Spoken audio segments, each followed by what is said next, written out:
بسم اللہ الرحمن الرحیم۔ السلام علیکم ورحمۃ اللہ وبرکاتہ۔ سلطان نور الدین زنگی کا ایمان افروز واقعہ۔ سلطان نور الدین زنگی ایک عابد شب بیدار تھا۔ وہ ایک عظیم الشان سلطنت کا فرما روا ہونے کے باوجود ایسا مرد درویش تھا جس کی راتیں مسلح پر گزرتی تھیں اور دن میدان جہاد میں۔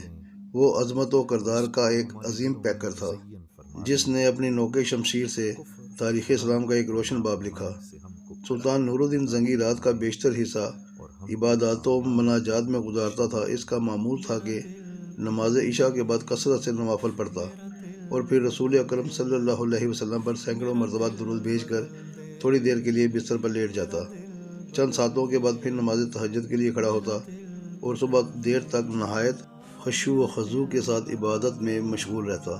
587 ہجری 1162 عیسوی کی ایک شب وہ اوراد اور وظائف سے فارغ ہو کر بستر پر لیٹا تو خواب میں 3 بار رسول کریم صلی اللہ علیہ وسلم کی زیارت ہوئی۔ بعض روایتوں میں ہے کہ سلطان نے متواتر 3 رات حضور صلی اللہ علیہ وسلم کو خواب میں دیکھا۔ ہر مرتبہ 2 آدمیوں کی طرف اشارہ کرتے ہوئے حضور صلی اللہ علیہ وسلم نے فرمایا، نور الدین، یہ آدمی مجھے ستا رہے ہیں، ان کے شر کا استحصال کر۔ نور الدین یہ خواب دیکھ کر سخت مضطرب ہوا، بار بار استغفار پڑھتا اور رو رو کر کہتا کہ میرے آقا و مولا کو میرے جیتے جی کوئی ستائے یہ نہیں ہو سکتا۔ میری جان و مال اولاد سب آقا مدنی پر نثار ہے۔ خدا اس دن کے لیے نور الدین کو زندہ نہ رکھے کہ حضور صلی اللہ علیہ وسلم غلام کو یاد فرمائیں اور وہ دمشق میں آرام سے بیٹھا رہے۔ سلطان نور الدین زنگی بے چین ہو گیا اور اسے یقین ہو گیا کہ مدینہ منورہ میں ضرور کوئی ایسا ناشدنی واقعہ ہوا ہے جس سے سرور کونین کی روح اقدس کو تکلیف پہنچی ہے۔ خواب سے بیدار ہوتے ہی اس نے 20 اعیان دولت کو ساتھ لیا اور بہت سا خزانہ گھوڑوں پر لدوا کر مدینہ منورہ کی طرف روانہ ہو گیا۔ اہل دمشق سلطان کے یکا یک عزم سفر ہونے سے بہت حیران ہوئے، لیکن کسی کو معلوم نہ تھا کہ اصل بات کیا ہے۔ دمشق سے مدینہ منورہ پہنچنے میں عام طور پر 20-25 دن لگتے ہیں، لیکن سلطان نور الدین زنگی نے یہ فاصلہ نہایت تیز رفتاری کے ساتھ طے کیا اور 16ویں دن مدینہ منورہ جا پہنچا۔ اہل مدینہ اس کی اچانک آمد پر حیران رہ گئے۔ سلطان نے آتے ہی شہر میں آنے جانے کے دروازے بند کرا دیے، پھر منادی کرا دی، آج تمام اہل مدینہ ان کے ساتھ کھانا کھائیں۔ تمام اہل مدینہ نے خوشی سے سلطان کی دعوت قبول کی۔ اسی طرح مدینہ منورہ کی تمام لوگ سلطان کی نظر سے گزر گئے، لیکن ان میں وہ 2 آدمی نہیں تھے جن کی شکلیں اسے خواب میں دکھائی گئی تھیں۔ سلطان نے اکابر شہر سے پوچھا کہ کوئی ایسا شخص تو باقی نہیں رہا جو کسی وجہ سے دعوت میں شریک نہ ہو سکا ہو۔ انہوں نے عرض کی کہ اہل مدینہ میں سے کوئی شخص ایسا نہیں رہا جو دعوت میں شریک نہ ہوا ہو، البتہ 2 خدا رسیدہ مغربی جو مدت سے یہاں مقیم ہیں نہیں آئے۔ یہ دونوں بزرگ عبادت میں مشغول رہتے ہیں، اگر کچھ وقت بچتا ہے تو جنت البقیع میں لوگوں کو پانی پلاتے ہیں، اس کے علاوہ وہ کسی سے ملتے ملاتے نہیں۔ سلطان نے حکم دیا ان دونوں کو بے ضرور یہاں لاؤ۔ جب وہ دونوں سلطان کے سامنے حاضر کیے گئے تو اس نے ایک نظر میں پہچان لیا کہ یہ وہی 2 آدمی ہیں جو اسے خواب میں دکھائے گئے تھے۔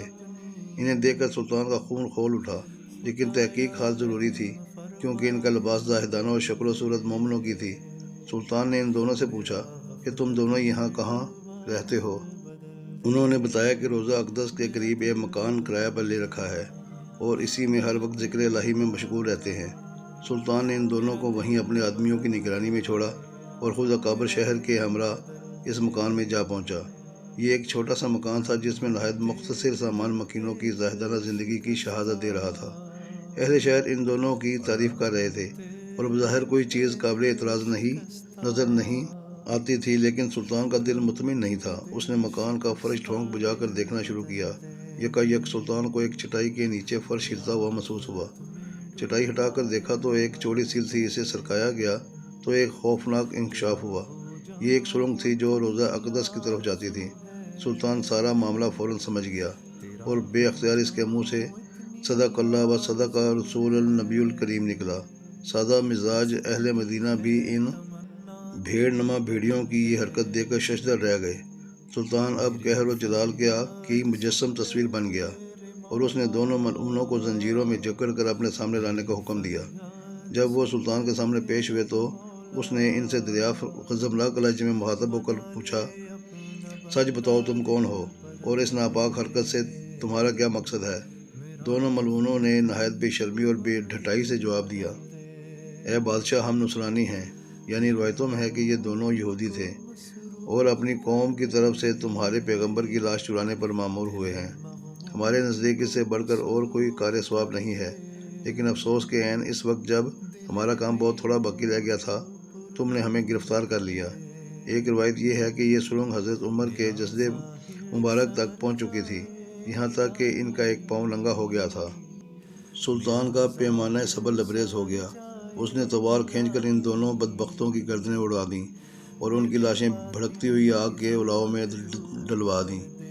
یہ کام انجام دے کر سلطان پر رکت طاری ہو گئی اور شدت گریہ سے اس کی گیگی بند گئی۔ وہ مدینہ منورہ کی گلیوں میں روتا گھومتا اور کہتا تھا، زہ نصیب کے اس خدمت کے لیے حضور صلی اللہ علیہ وسلم نے اس غلام کا انتخاب فرمایا۔ جب ذرا قرار آیا تو سلطان نے حکم دیا کہ روضہ نبوی صلی اللہ علیہ وسلم کے گرد ایک گہری خندق کھودی جائے اور اسے پگھلے ہوئے شیشے سے پاٹ دیا جائے۔ سلطان کے حکم کی تعمیل میں روضہ اطہر کے چاروں طرف اتنی گہری خندق کھودی گئی کہ زمین سے پانی نکل آیا۔ اس کے بعد اس میں سیسہ بھر دیا گیا تاکہ زمانہ کی دست برد سے ہر طرح محفوظ رہے۔ یہ سیسہ کی دیوار روضہ اقدس کے گرد آج بھی موجود ہے اور انشاءاللہ اب تک قائم رہے گی۔ آج بھی اہل مدینہ نور الدین زنگی کا نام نہایت محبت اور احترام سے لیتے ہیں اور ان کا شمار ان نفوس قدسی میں کرتے ہیں جن پر سید البشر نے خود اعتماد کا اظہار فرمایا اور ان کے محب رسول ہونے کی تصدیق فرمائی۔